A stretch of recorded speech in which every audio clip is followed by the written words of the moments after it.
Well, great day, everyone, and welcome to Spirit in Mind. I am so glad that you are with us today for another opportunity to talk about faith and current events, rather, with faith and mental health perspectives. Um, uh, Please keep our Dr. Shepherd, my colleague, will be perhaps joining us shortly. He is doing ministerial duty today, actually. Praying for him as a ministerial colleague of his has gone home to be with the Lord, and they're celebrating his life today. So we certainly want to be praying for and with Dr. Shepherd, who very may well be joining us momentarily or before we conclude today. But again, we certainly know that the effectual, fervent prayers of the righteous availeth much. And so we're praying for my colleague, Dr. Shepherd, today. And we can, it'd be great if we let him know if you put some praying for you or some praying hands in the timeline, so that when he chimes in, he can know that the Spirit in Mind family has been lifting him in prayer. And even now, we pray that he can feel the strength of us lifting his name in prayer. For surely God is our strength and a present help in the time of trouble. Dr. Shepherd would normally open us up with a time of an update in terms of making a wellness check, if you will, from the medical community. And we certainly we'll keep it in mind that we just want to take care of ourselves. Amen. Please remember that we still want to have COVID consciousness. God's not giving us the spirit of fear. Certainly, God has given us a sound mind. That is a gift, according to the word of God. And so we want to just be mindful. Of course, reports are going, even in Europe, of another wave coming, and restrictions have been reinforced in France and in the UK, and even in parts of our country. So we certainly want to be mindful that we move forward with wisdom, because we want you to be well. Amen. To the glory of God. And so, again, thank you. I see you chiming in. Sister Selena Allen, thank you so much. Thank you, Angela Pinckney. Thank you, Cynthia Hackshaw and Regina Coates Weathersby. Thank you for praying for Dr. Shepherd. Thank you so much. And thank you, Selena Allen. We are happy to have you with us, and everyone for joining in. Let somebody know we're on, in fact, because we have an incredible guest today. We've had an incredible guest every week. I am getting more and more excited as weeks go by, that God takes us from glory to glory and from faith to faith here on Spirit in Mind. So let's get into a little bit, because I want to maximize our time with our guest today and glean from her wisdom. But we've been talking for the last several weeks. Of course, the month of October is Breast Cancer Awareness Month. And so we want to, of course, which certainly we want to keep, be mindful to be, take all the health precautions, and to be as mindful of those who are battling that battle. And so we've been having women on to talk about women's empowerment issues for the last couple of weeks. And Dr. Shepherd and I have just had an opportunity to listen and to learn from the wisdom of these incredible women who have been with us. We started off, just to kind of lay a foundation, we started off talking about W.E.B. Du Bois' concept of double consciousness several weeks ago. In fact, when we were talking about the souls of Black men, we started talking about W.E.B. Du Bois's concept of double consciousness. He talks about the African American existential state of having two unreconciled strivings, two thoughts, two souls, too African to be American, if you will, too American to be African.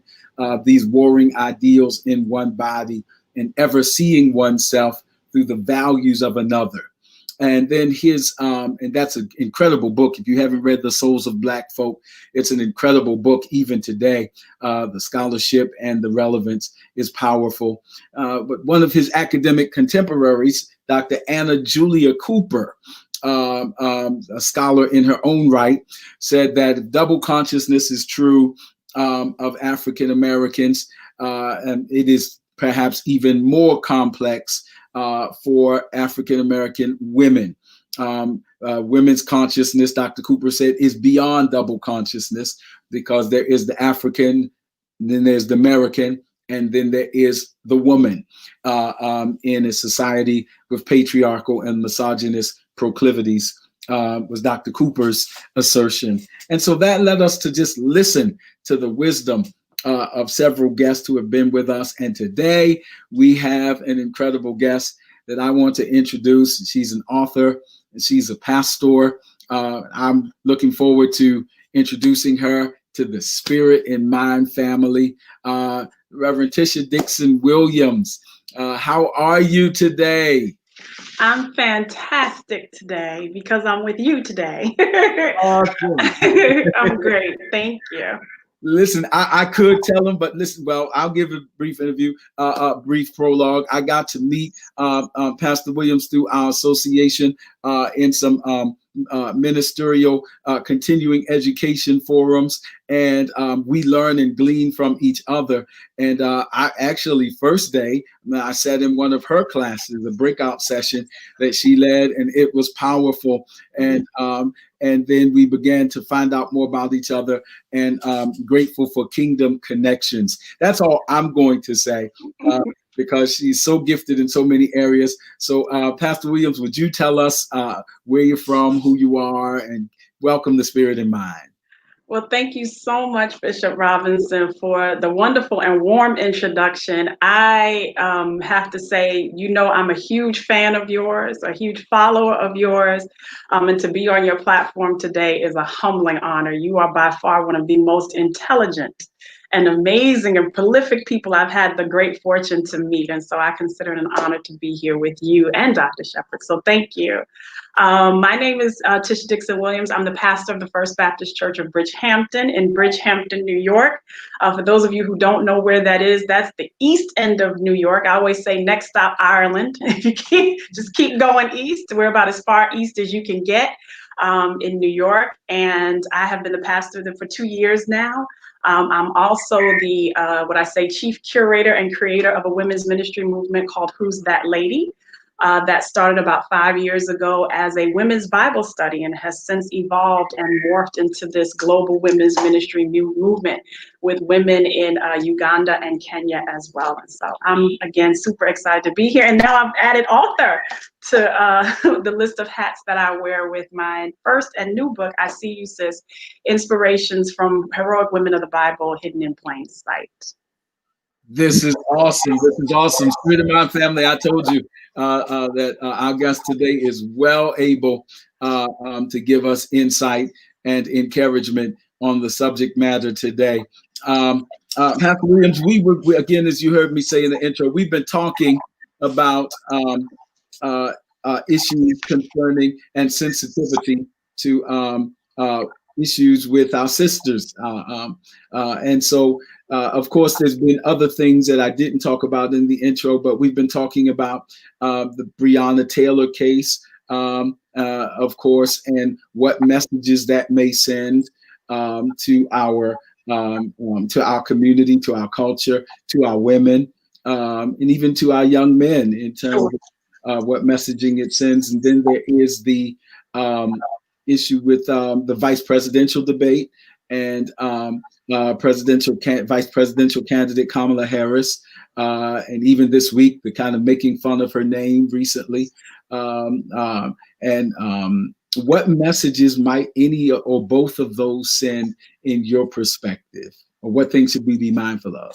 So I think beginning with Breonna Taylor, one of the things that I think the conversation and what I've heard in your previous segment, and I echo the sentiments, is just sort of this idea that Black women are expendable. More specifically, American Black women are expendable. The idea that this essential worker was not essential enough to receive justice is just a travesty. The fact that a Black woman is not even safe in her own home. And when the verdict came down, or lack thereof, for the first time, I can say as a Black woman, I didn't feel safe in America. I think it speaks volumes, and one of the issues I've raised is that I'm wondering also if art is imitating life. Because when we look at a lot of our films and we look at a lot of media, we see this idea of the expendability of Black women repeated. So what do I mean by that? If you look at the television show Power, I love Power. It's one of my favorite shows. But one of the concerns I've always had with Power is the idea that Black women can just be collateral damage. If you look at every male character in the show, a woman has paid the price for something that they have done. So when Ghost faltered, it's Tasha who ends up in jail. When her son commits a crime, it's her who has to beat the rap. When Tariq gets into this issue with the police officers, it's his sister who ends up dead because she confronted the people that were accosting him. And so now she dies, he goes on to have a spinoff and yield power of his own. So I'm wondering if this is a message that we are perpetuating. I even bring up Black Panther. And I love that movie, rest in peace, Chadwick Boseman, but I'm concerned with the idea that all of the women from Africa are revered. All of the women from Wakanda are powerful, they're leaders. His detail are all women.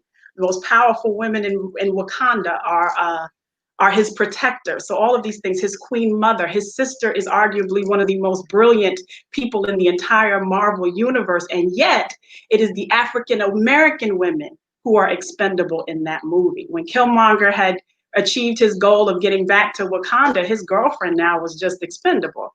And she died at his hand. So I'm concerned about how all of this is playing out, not just in reality, but also in the things that we are consuming on television and in media. And so the Breonna Taylor issue, so I think of Miriam, and I know we're on this Spirit and Mind platform. Yeah. In one of her last tweets before Breonna Taylor died, she said this. She said, "Why do I feel like all my life since I've been able to work, I've always been the one making folks straight, and nobody has ever looked out for me the same way."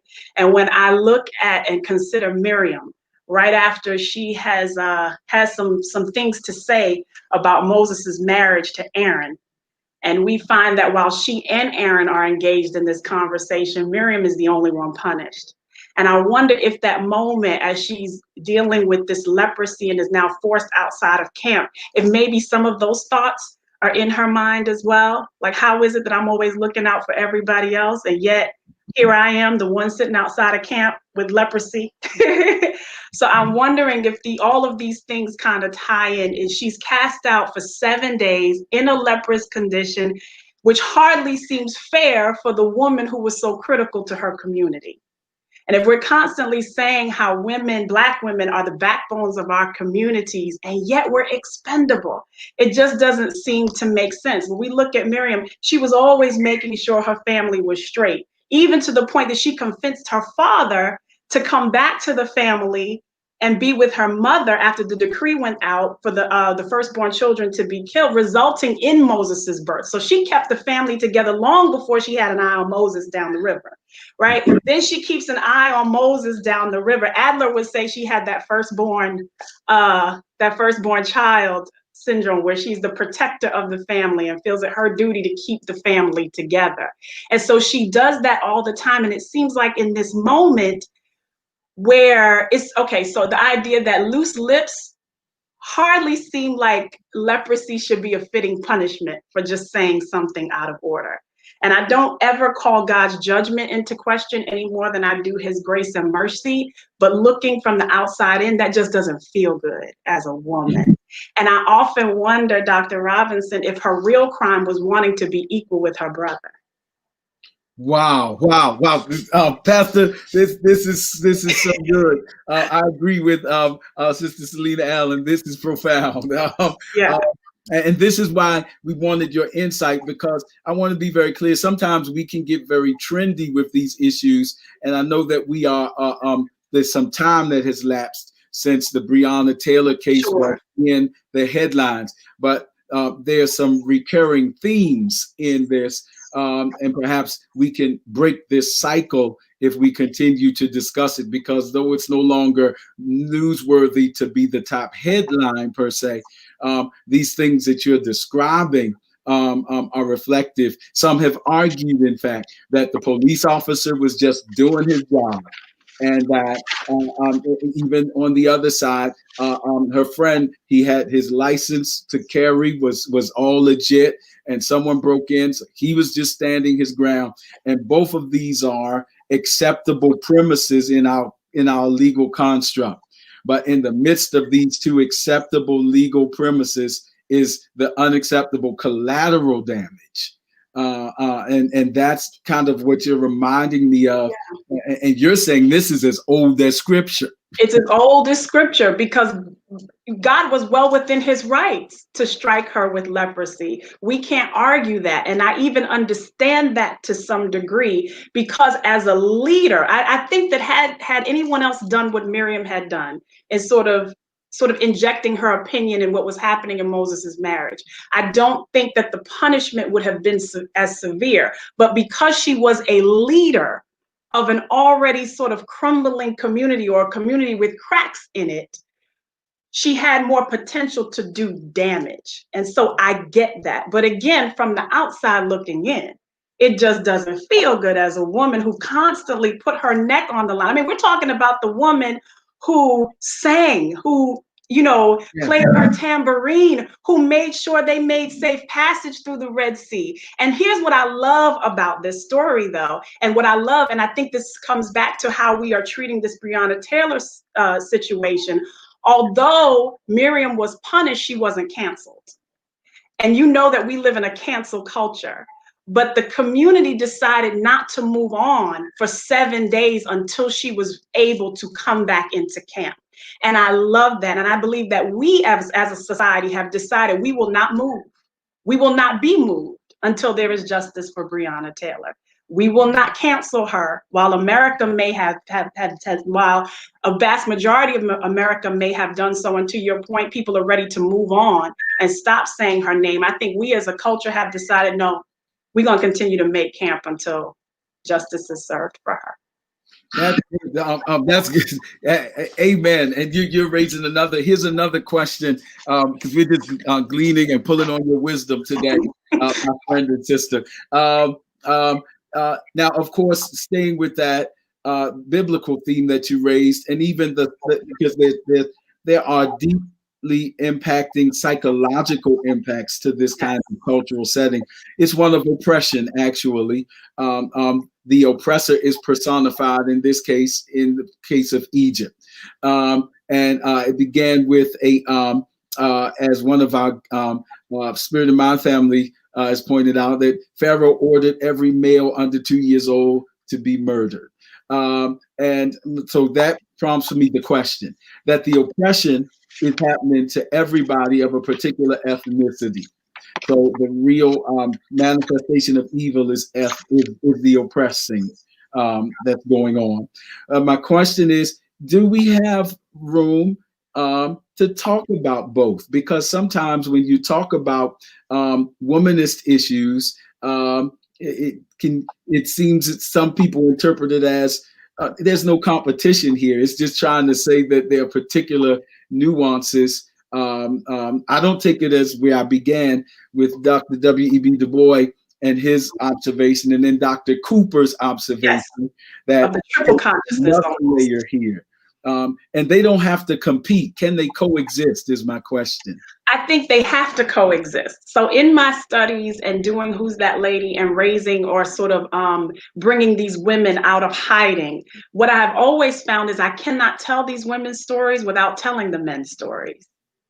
I found it very difficult to separate them. Case in point, there's one particular story I highlight, Euodia and Syntyche, the two women that Paul, in the Philippian church, and for some reason, these two women fell out. And Paul inserts himself into this conflict. I cannot talk about them without talking about Paul. It's impossible. I cannot talk about Mary, the mother, Jesus, without talking about, in some ways, Mary, the mother of Jesus. And so I find that I can't talk about the Queen of Sheba without talking about her visit to Sodom. So in a lot of ways, we can't always separate them.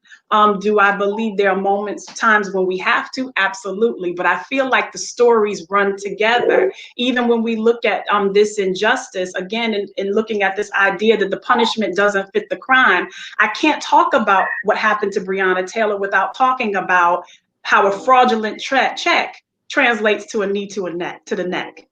Yeah. I can't talk about how a routine traffic stop for Sandra Bland results in death without talking about how selling cigarettes results in that same death for Eric Gardner. So it's almost sometimes they are not always mutually exclusive. You can't separate them sometimes. And what happens when it's worse? There is no crime. What happens? Where's the crime in sleeping in your own home? Where's the crime in taking a run down your street? Where's the crime in wearing a hoodie and having snacks in your pocket? So, and all of those are male and female issues, male and female instances. So sometimes we can't separate them. And when I look at the Bible and these narratives, it's almost impossible to separate them. And here's why. Because the male presence in the Bible, we know, is so much more dominant than the female presence. And so that's why womanism and a womanist lens is so important, because we're able to shine a light, as I say, on women who are hidden. And most times all we get is 1 or 2 verses, and we're lucky if we get that. Sometimes we only get a sentence or a word or a name, if we ever get a name. The woman at the well. Sometimes we only get location and vocation, and we're lucky if we get that. We get that. Sometimes name our servant girl. Sometimes that's all we get.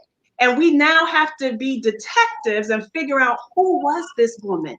And that's the importance of the line, I see you, sis.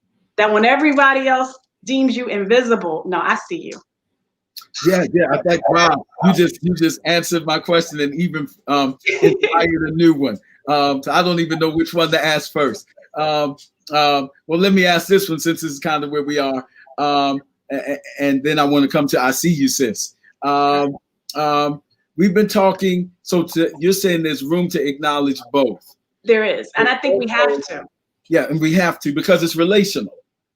And whenever there's relationship, it involves interpersonal discourse and involvement. So, but it's almost like a Venn diagram where the circles have distinctions, but they're and they have to intersect. Correct. Yeah. But even if we think about the Trinity, right? The Father, the Son, the Holy, distinct offices, but one work of perfection. And yet we separate them, and yet they're one and the same. So I think. Yes, I'm going to this idea that there's a lot of information and research that has been done concerning our proclivity in an instinctive lower nature way to be very tribal. And because of that, I think sometimes when you raise the issue of being sensitive to womanist issues, then people hear it in the not so healthiest light, and then other tribes kick in. And what I hear you saying is that there are ways to put the microscope and feature certain things without detracting. It's really much like the Black Lives Matter statement. Does not mean that all lives don't matter, but but you're highlighting particular concerns within the larger construct. And so I just wanted to kind of make sure we were on the same, like, for our listeners, that to be talking about womanist issues is not to be saying we're not talking about human issues. No, and I would even, correct, we are talking about human issues. And I would even say, I know that there are preachers, pastors, teachers who shy away from teaching women and women issues. You don't have to be a woman just to have a womanist lens. And what I would dare argue is that it will help you shed more light. Imagine if you were to do a deep dive in Bathsheba, how much that would reveal to you even the more about David. Yeah. If you were to do a deep dive into Elizabeth, how much more would that highlight John? and who he grew up to be and how he grew up to be. Again, I agree. I think it helps. It enhances the story as opposed to them just being sort of breezed by. One of the things that I raise in the book is I talk about some women. And I'm not, sorry, I don't want to transition before you're ready. No, that's what I want to know. What inspired you? What is your book title for our readers? Oh, sure. How can they get it? And what was your inspiration? So the title of the book is I See You Sis, Inspirations from Heroic Women of the Bible Hidden in Plain Sight. My inspiration was really the work that I was doing with Who's That Lady? And that's how Who's That Lady was born, as a women's Bible study of lesser known women in the Bible. And it goes back to what I just said. I said, there's all these stories that we know. I was like, we know Esther, but nobody ever talks about Vashti. I was like, we know Mary, but nobody ever talks about Elizabeth. And so the more I began to think about, I was like, I want to highlight the women nobody ever talks about, or find a new way to unpack the stories of the women we deem popular. And so that's sort of how it was born, and that was the inspiration. One of the issues or things that I raise in the book, the opening is called Some Women. And that started in the book of Luke, where in one of the translations, it's, and Jesus and the disciples are going about and they're traveling, and some women came along with them. And I took great offense to that idea of some women. Now, granted, there are translations that say certain women, but I take issue with the idea of some women, because some women just sounds like a throwaway. Some women just sounds like, oh yeah. So here's what I say. They make the disciples sound like this elite band of brothers who are on tour, and they make the some women sound like the groupies who met in the hotel lobby and the after party. That these some women just came along as their fan club, when in actuality, these some women were integral to the life and the ministry of Jesus Christ, one of which is Mary Magdalene, who's mentioned several times in the gospel. And I argue this. I always say that if the disciples were the Justice League, Mary Magdalene is Wonder Woman. She was the disciple of disciples. And I love the way Dr. Renita Weems says it in her book, Just a Sister Away. What if the men who traveled with Jesus had the courage to elect her in Judas's place? Oh, wow. Because when we look at it, she had every criteria above and beyond. She was actually, much more equipped to be Judas's replacement than the arbitrary man that they chose. And that's not an insult, but we rarely remember the names of those who replaced him, but she would have been the person. And she argues even further, what would that have done for us as women today? Would we be in a place to have to argue women's rights the way that we did if we had a leader like Mary Magdalene among the band of brothers, so to speak? And also, where were the other women? Were there no other women who would stand up on her behalf and say, hey, guys, while you're looking for a replacement, why not look to our sister? Because the idea, and I think when we look in our current context, sometimes as women, we're so busy competing against each other that we fail to uplift the one who is most equipped for the job. That's powerful. I wasn't going to say anything about that, but in the psychology of misogyny, it is predominantly a male-oriented thing in terms of study, but the psychology of misogyny does also give some room for female misogynists. Yes, and the late Dr. Katie Cannon called them honorary men. Yeah. So, and those women that would oppress and suppress their sisters in favor of a more misogynistic, patriarchal point of view. Yes. So that's yes, indeed. I knew you knew about this stuff. So, and there's a certain psychological profile. Studies that. But I don't want to. Man, there's so much we could talk about. One of our viewers asked the question about is men having. I tell you what, I'm just going to give the three ideas. I was trying to find that question about men, and is it because of the culture? I'll give the question. Give the context. It is talking about that society, and is it for men to have dominance over a woman? That's the question in the line. The question is, was it designed by God for the men to be in dominance? I'm going to give the positions, but I'm not, and you can take the position. Be the diplomat, and then what that question is referring to is three different views. One view is the patriarchal view. The scriptures do occur in a patriarchal setting in the Old Testament, particularly. That means that in patriarchy means that dominant power or hegemony is in the hands of male senior leadership, and the male bloodlines are recorded, which is part of that invisibility, anonymity factor that we talked about. There's others who make the point, for example, that is a progression. Like Jesus said, certain things were allowed because of the hardness of your heart.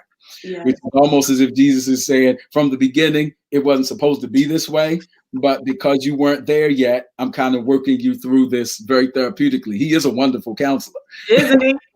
So that's that patriarchal concept. And then the second view is complementarianism. Complementarianism is the concept held by many persons that they are separate but equal functions that are separated by gender. And so that's one. So there's patriarchy, there's complementarianism, and then there is egalitarianism. The egalitarian theological perspective would say that the full idea is really, even of Paul's theology, is expressed in Galatians, that's where it needs to go, that in Christ there is no male, no female, no Jew, no Greek. And so that egalitarian perspective is combined with Ephesians 2, because Christ has taken down the wall of separation. And so that is a bit where the goal is. And if you go to that egalitarian argument, it argues almost as if it's a therapeutic development, that as we grow and mature, that's really where we need to be. Yes. But yes, because of the hardness of our heart. Now, they're the three perspectives, Reverend Pastor Williams, Reverend Williams, Arthur Williams. Help this brother out. Get me out of this. So I tend to lean toward the egalitarian point of view. And I'll tell you why. Simply, you already said it, because that's the way Jesus did it. Because that's the way Jesus did it. When we look at the Gospel of Luke, the Gospel of Luke is my favorite gospel for this reason. As Justo Gonzalez said in his book, the story Luke tells because of the great reversal. The great reversal. And even when we look at that Mary Magdalene piece, I think this is what the disciples missed out on by not giving her this position of leadership. They missed out on a great reversal. And to have walked with Jesus and sat with Jesus and to have been his disciples and constantly not being willing to reverse or counterculture, it just seems so bizarre. I think that, yeah, we are taking a walk through all of these things. And I think that not just in this context, but just in our understanding of God, that's what we always ought to be doing, is searching for this personal relationship and walking through. And saying, based on my relationship with God, how do I feel about this? I always look at it as a sibling relationship. So I don't know if you have siblings. I have siblings. I have 3 siblings. And while we all have the same parents, we all grew up in the same home, we all learned the same thing, my parents were also very deliberate about teaching us in a way that made sense for us and our personalities. So the way they had to discipline me was totally different than the way they had to discipline my sister. And that is how, and here's what that did. That allowed me to have a very personal relationship with my father and my parents. So I think we have to move out of this idea that it's just one way. We have to begin to really think about what our personal relationship with God looks like, and what does that mean for all of these things as a woman in leadership, as a man in leadership. That patriarchal lens is a damaging lens, in my opinion, because you miss out on, as I say, hidden gems when you do that. What would have happened if these women if Jesus had never affirmed these women in his ministry? You know what would have happened, Bishop? The church would have never grown. Because the text tells us, quite frankly, they gave out of their own resources to the church. And I would say this, the little boy's lunch might have fed the 5,000, but I guarantee you his mother packed it. And so imagine what you are missing out on by continuing to follow this patriarchal lens, how the ministry would have been stifled had it not been for some women or the women. And even when we look at Paul, there was a lot of women that he worked with, that he considered his yoke fellows, his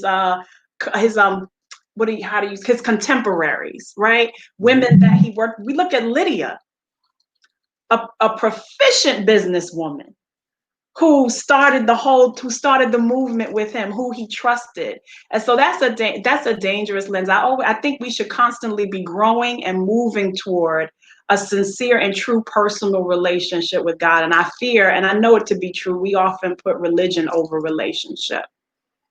And that's so unfortunate, because Jesus didn't do it that way.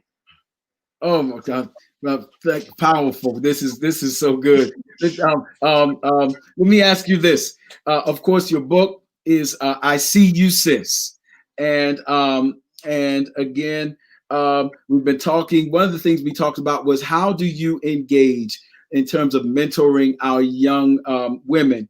One of the challenges that has been lifted over the course of this series is, how do you assert yourself without getting lost in the power structures issues that aren't just there? They just aren't there yet.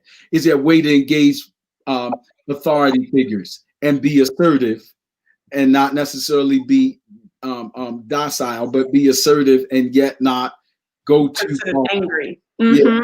How do you do that? And are there examples in the Bible of strong women? Oh, yeah. So I think here's how we do it. We have to start teaching our young women to do that from a young age.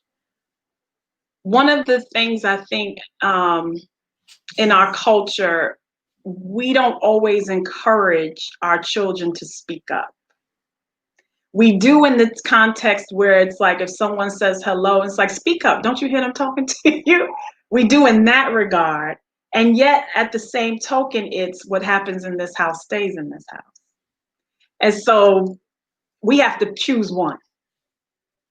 I think we have to start at a young age in teaching since we're talking about girls, our girls specifically, that it is okay to have a voice, that it is okay to assert yourself, and to do so intelligently.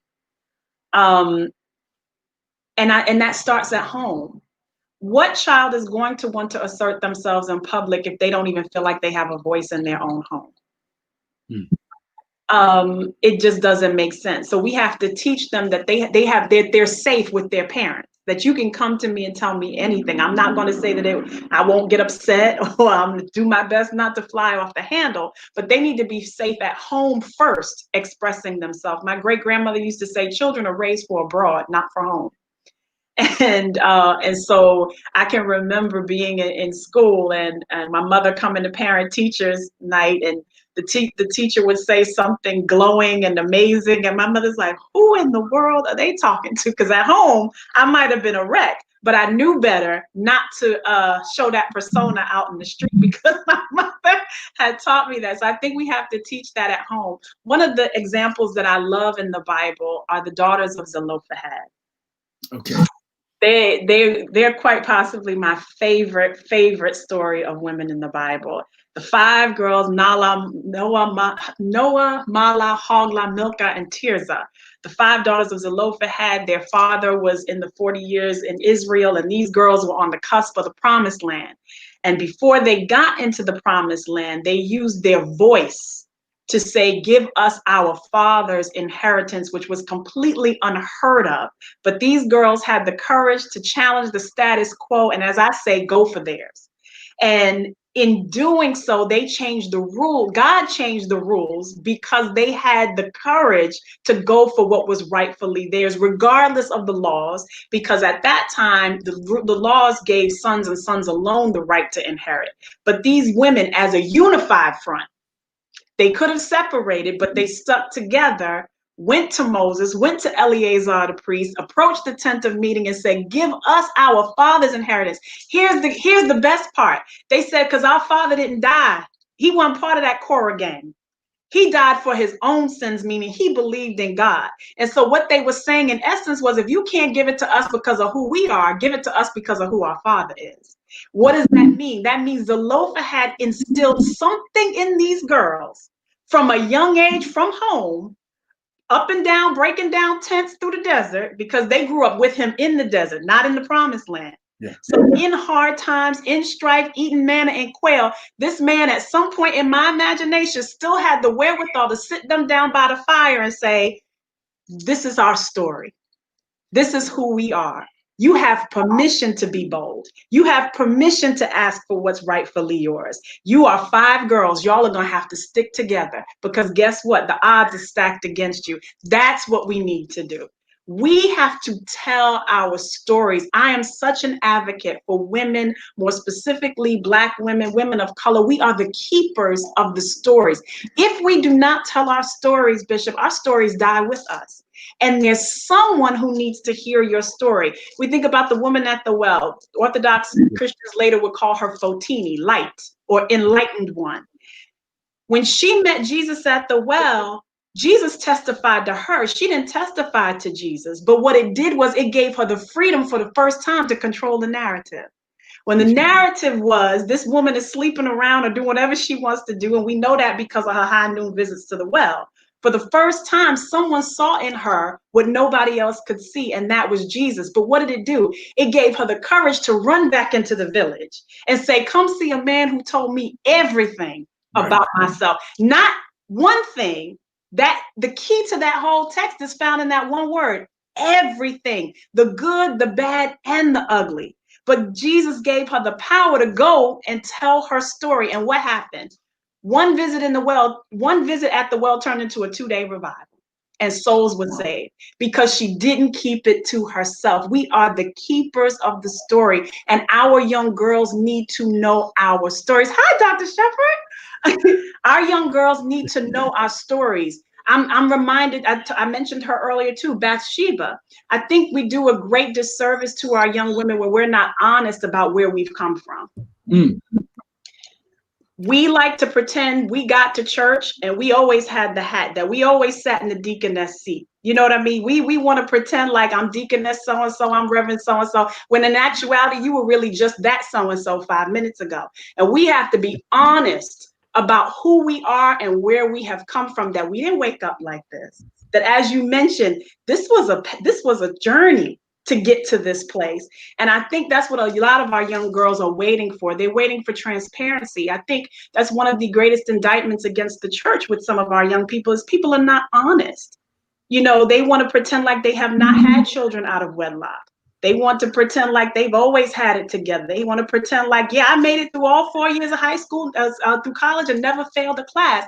So this false filter of perfection, I think, is doing us a great disservice. We have to be honest about our stories and who we are. And when we're honest about our stories and who we are, I think we then empower the younger generations to be able to do the same. Because if we're going to act like we're ashamed, they're going to act like they're ashamed too. Wow. Dr. Shepherd, how you doing? We're glad to see you. We've been praying for you. Thank you, sir. Thank you, sir. I'm doing okay.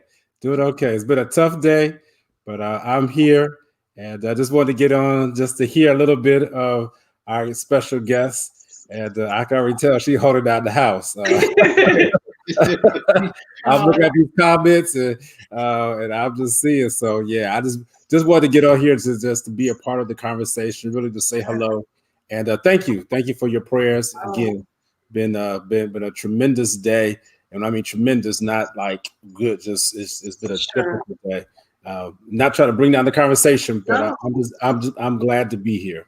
I'm glad to be here. We're glad you're here. And if you look in the timeline, if you haven't done so, we've got prayer hands in there because we prayed for you. and will continue to do so. Thank you, sir. Thank you. I appreciate it. And then pray for the Cotman family. That is the gentleman who went to be home with the Lord, and awesome celebration even today. So yes, sir. So we're talking about developing and how God even deals with us therapeutically. We started from that interesting phrase. And he says it in the context of marital relations, but Jesus makes an interesting phrase. He says, some things from the beginning were not so. But because of the hardness of your heart, God worked with you, is essentially what he said. So he's developing your thought on certain things, particularly in the social order, because he's talking about the familial structure there. And so he's saying there's certain things that God said, okay, you can do that right now because your heart is too hard to really receive greater truths. But as he goes along, and that kind of makes sense because when we look at the Bible from Genesis to Revelation, we see the gradual revealing of God in Christ. Prophesied about, and then in the fullness of time. Wasn't because he wasn't ready, but because we needed to be in the same way. And he still came to his own, and we received him not. So we might be the issue here. But in that, we're talking about, that leads me somewhere, believe it or not. You were saying, Pastor Williams, about we need to be transparent, and transparency in mentoring helps to develop us therapeutically to that next stage of development where we need to be. My question is there age and stage appropriate transparency? Yes, absolutely. There is age and stage appropriate transparency. And I say that also keeping in mind that the young people we encounter today are a lot more mature than I was at their age. We live in an information age where everything is at your fingertips in seconds. And we didn't grow up that way. I'm not, a senior per se, but I'm old enough to know that I didn't have the internet growing up. If I wanted to know something, there were two things you did. You asked your friend or you went to the encyclopedia. That's what you did. That's what we did. You had the Dewey Decimal System and all that kind of stuff. If you wanted to know something, you really wanted to know it because you had to literally do your research. Guess what our young children are doing? Siri. Hey, Google.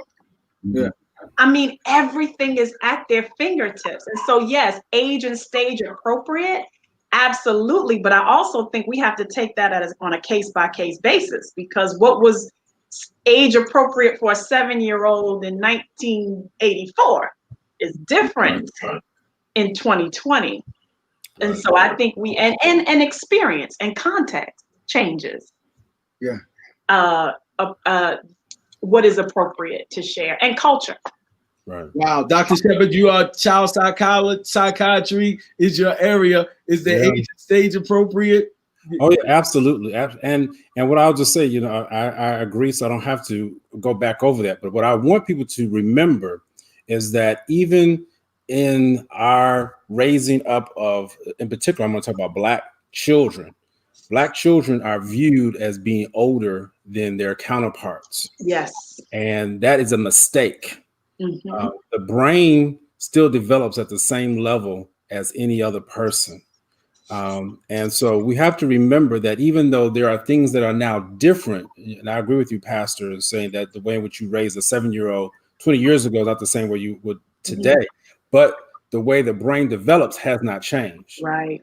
God has not changed the way in which our brains develop. So we cannot just expect our children to do more things just because they think that they can, or we are putting those expectations. And that, again, is where prejudice, racism comes in. Absolutely. Because our Black children, they're viewed as older because they will develop faster. They'll develop faster physically. And then people will have more expectations of them. But we have to, as parents, as people who work with youth, have to understand, if someone tells you they're 14, don't look at them like they're 18. That's still a 14-year-old young lady or young man, even though they may look like they're 18. Mm-hmm. And believe me, how you treat them is totally different. And that's one of the things I have to remind myself when someone even walks into my office. I'm like, wait a minute, this thing says 14, but he don't look. So that's exactly how people will get into trouble, because they will have these greater expectations. Right. And I think that's so interesting. It's funny, but it's so true. In our cultural context, half our lives, we were being told you ain't grown. So this Right. at home, stay out of grown folks' business. You ain't grown. You know, you're too grown for your own good, or all of these things. And yet we get outside. Yeah. And hear the exact opposite message. At home, I'm being told, stop acting womanish, as Alice Walker would say. And then but then when I go outside, people are looking at me like I'm a woman. And so again, that double consciousness. Mm-hmm.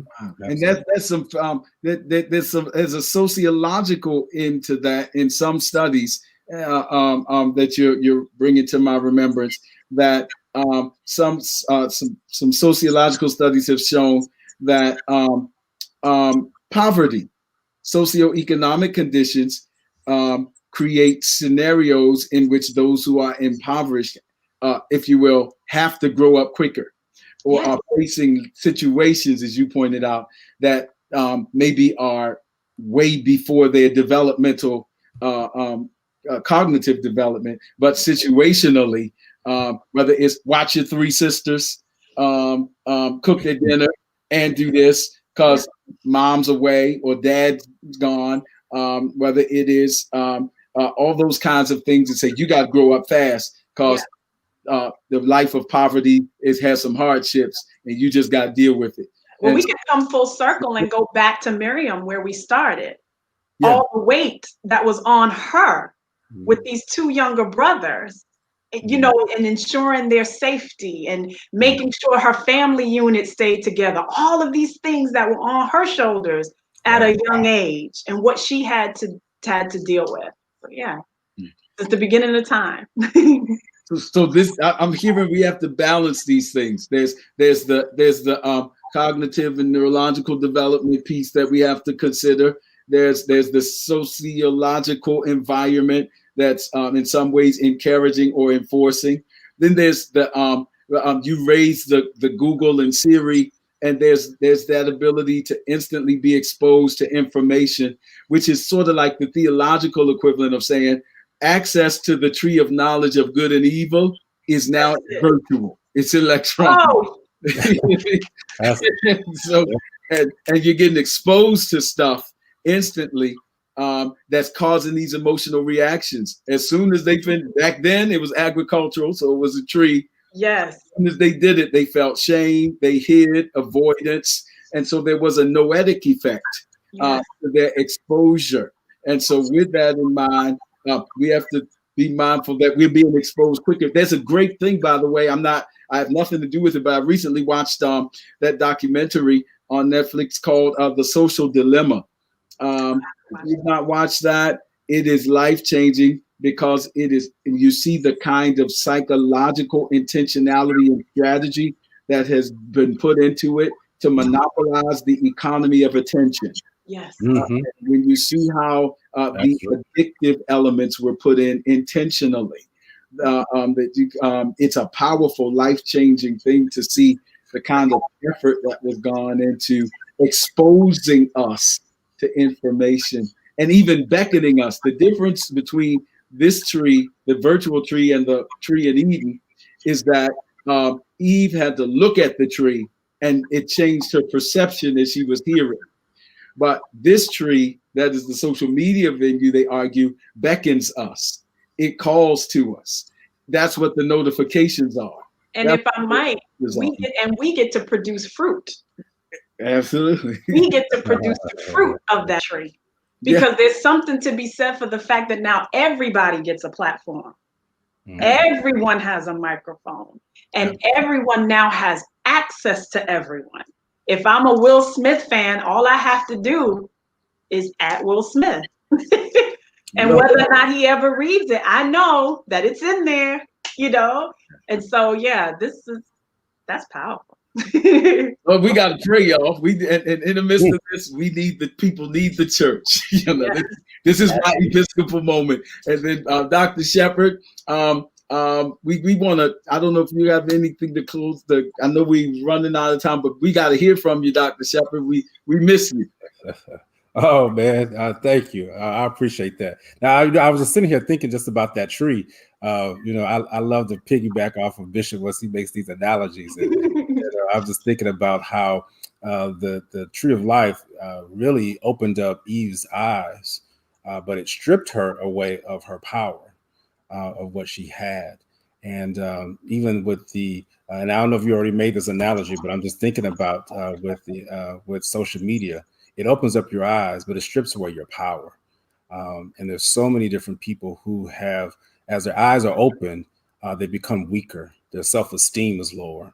And it's almost as if the more enlightened that they become, the weaker of the person that they are. And so I'm just sitting here just thinking about that. So many people want to be enlightened, as they say, even as the sun is going in and out of my house, as I'll be enlightened.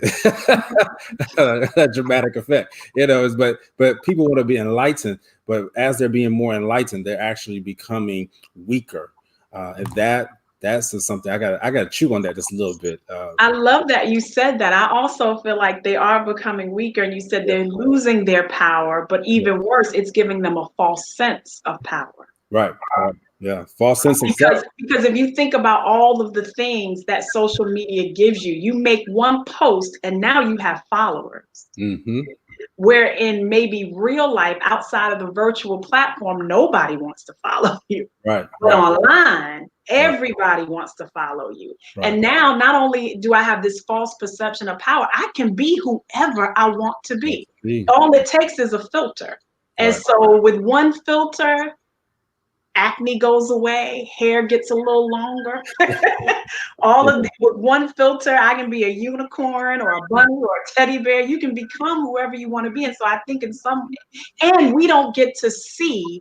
I'll give you a perfect example. A woman posted the other day, I think she was a newscaster or something, and she put up a really funny meme about how she looked zeroed in on screen, and then widened the shot to see all the mayhem going all around her in her living room. So the toys everywhere, the kids on the floor, the dishes not washed, this whole chaotic scene. And that's what we do with social media. We get people to zero in on what we want them to see. They're not privy to the chaos that's happening all around us, thereby giving us a false sense of I can be whoever I want to be on social media. Yeah.